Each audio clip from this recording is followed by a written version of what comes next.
We're going to continue looking at simplifying radicals. We talked about square roots before. Now we're going to talk about cube roots. Okay, so again, please go ahead and connect these lines for me.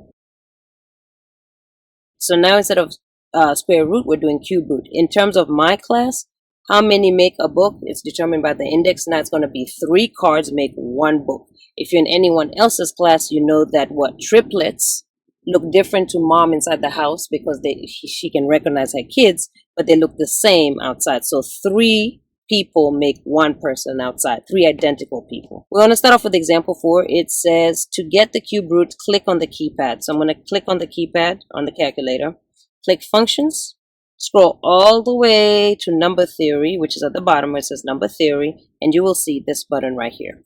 That button enables you to change the index. So that index is 3, this is 2, so we're doing cube root, so I'm going to put the index as 3. All right, then type in the question. So I'm going to type in -1. All right, when I type in -1, I get -1. So the answer to this is -1. This is actually very deceiving because when I type in -1 for square root, it doesn't exist. You can't take the square root of a negative number, but you can take the cube root of a negative number. So I'll do the -1 and you're going to do the regular one. All right, so I have broken it down a little bit, which is basically saying if you have the cube root of a negative number, that's like saying -1 times that positive number, and I'll prove that to you. -1 times the positive version will give me what I'm looking for. So all I have to do is separate it because I know that the cube root, which again, you're going to hit functions, scroll all the way to the bottom, and in the middle there, you'll be able to find the cube root of -1 is -1. So I already know that this is going to equal -1 on the outside. And then I just need to know what my prime factorization is of positive 108. And be careful to put the index if it's not squared, because if it is square root, remember you don't have to put the number, but anything else you do. All right, so let's break down 108. And again, if you know your multiplications, this is really quick, but I'm going to pretend I don't know it. So we're breaking it down by prime, so that's going to be 2. So this is going to be 2 times 54. You're going to break it again into by 2, which is 2 times 27. You're going to try 2 again, and it's not going to work because it's not divisible by 2, which you see is a decimal, so that doesn't work. So now I'm going to go to the next prime number, which is 3. That does work, so 3 times 9. And since you already know 2 doesn't work, there's no point of checking it. See, it won't work.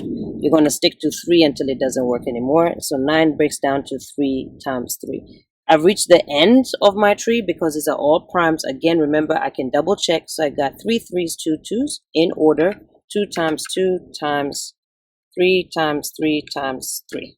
108. So this is perfect. So that's what I'm writing down in underneath my radicand. So 2 times 2 times 3 times 3 times 3. All right. And this time, instead of taking out 2 cards make a book, it's 3. Circle books go outside. A radical 1 at a time. Anything left uncircled will remain underneath the radical. Okay, so that's what we're doing. 3 cards make a book, or if you're in someone else's class, triplets is what you're looking for. All right, so here are my triplets, or 3 cards make how many books? 1 book. When you take triplets outside, they look the same to everybody else. So they look like 1 person, 1 number. All right, can I take this out? No, because these are twins, and I need how many? I need triplets. These are only 2 cards, but I need 3 cards make a book. All right, so now once I have that, it says multiply the numbers inside and the outside of the radical separately. Okay, so multiply the numbers outside. So -1 times 3 is going to give me -3. Then I have cube root, and be careful to make it small. Don't confuse it with a big number.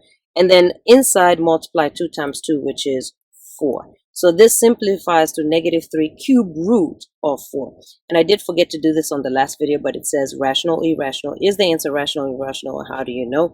Okay, this is irrational. Okay, and I'll tell you why. I'll put it in the calculator to actually prove it to you. It's going to do cube root, and it's going to be of my answer. All right, and you can see it's not repeating, and it's not terminating, it's not a whole number. So that's why. I did forget to say one more thing. We're always going to check our answers. So this is the question, this is the answer. They have to be the same. And then my original prompt was -108. And if I did this correctly, these have to match exactly. Of course, I can also check it step by step. So as I'm breaking it down, I could have put this line in there. And as long as it stays the same decimal, then you know you're on the right track. All right, so again, please make sure, very important, check the question and the answer in decimals to see if they match. If they match, you are correct. So again, go ahead and complete this question. Draw that in for me real quick. Again, 3 cards make a book, or triplets make one person. And then whenever you get your answer, is the answer rational or irrational? Please do not forget to type in both the question and the answer to check if the decimals match. Let's practice.